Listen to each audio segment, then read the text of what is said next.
Onivia, League of Legends highlights. Anyway, because G2 have shown throughout the course of winter a lot of creativity, a lot of diversity, and it will be a last-second switch there. So Swain now locked in. We're going to see where the lane assignments end up. Side with Yoya to try and make plays happen. He likes getting out of this bot side, and it's feed the bot lane to feed the rest of the map. So I like that at the moment it's just like, I know that you know that you're going to do this, so I know that you know that I know that you, and it just keeps going down the rabbit hole. I think that's why we've seen both these junglers match up so often, but Mickey catches this. Oh, look at the CC chain! So much damage. Flash still available, drop below 100, and despite the Chaos Storm, Niski's... Well, maybe they fancy it. A lot of AoE here with that final chapter, Glacial Prison. They're firing it out, Dagdan pushing G2 back. Hansama will now step into the fray on the hunt thrown down.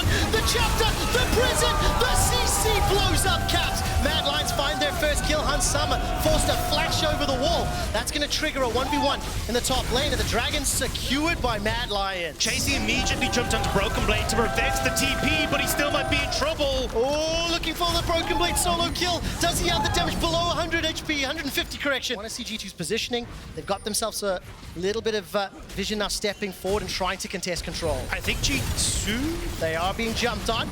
Nicky gets at least caught up from the assault. Yoya takes a lot of burst damage. Hansama forced a flash over the wall, and Kazi is chasing with the help of Hylissang's Yuumi. The final chapter thrown out. Mickey's running for his life as Niski and Yoya being forced away in the mid lane. Here comes Chasey, takes down Mickey in the middle lane. All of a sudden, Broken Blade is next on the list.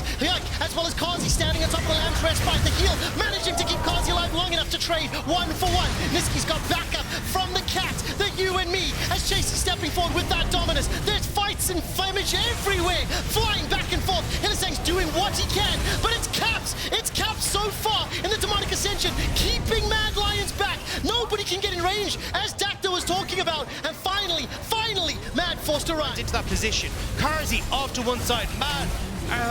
Yoya and Niski trying to run away on the opposite side. Chasey, he's in the bot lane, so it's all over the place. Round 2, though, as we move into Dragon. This time round, though, significantly fewer flashes available. Weaver's wall dropped by Mickey to buy some time. Glacial Prison holds Broken Blade in place, and there's the AoE flying across G2. As soon as they group up, they get deleted. Mad Lions pushing into the jungle. Dragon is available for them.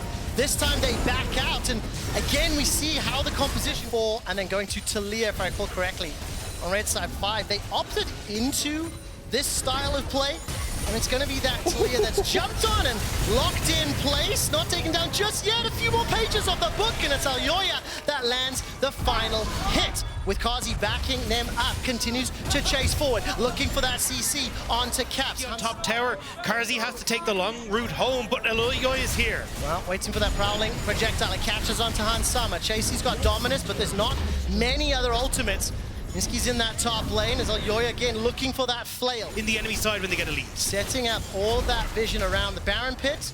Inside G2's red buff as the seismic shove will catch out Yoya. Arctic assaults backwards, damage onto Yike. Chasey drops the ult. The prison, the backup from Niski. The pride has arrived, and all 4 members of Mad Lions barreling into G2. They get a double kill for Chasey. Caps cannot stand in the Lions, and it's 3 more kills. And a Baron to boot. Mad Lions are popping off in the G2 jungle. There is nothing to be held for G2 here. 2 members remaining. Hansama and Mickey, and Niski is trying to push them away. Baron is being burned down, and how much more can they get? Niski gets his first kill of the game, continues to chase with the help of Hylissang's Yuumi, chunking and bursting and forcing the flash. Again, crucial. Mad Lions just don't care. No, they really don't. And the thing is, when a composition is put together like getting some early leads, building up some pressure, they didn't. And now that we've got to these team fights, you're seeing how the comp that Mad Lions are putting together can, quite frankly, just run them over. And I think a large portion of that is because of how well Karzi and Hilly did play that bot lane, right? Constantly poking out Mickey, they're not able to get that control, and I think when we heard Hilly kind of talk about how frustrating it is to hear that they're not the stable bot lane, that they are still coin flip, this is a bot lane for Mad Lions that has been so crucial to their success, has been so strong this split, and delighted to see them showing off again here. Yeah, Mickey's going to be the next target. Talia will at least survive a few seconds longer because Hansama gets turned and burned. No flash available to him.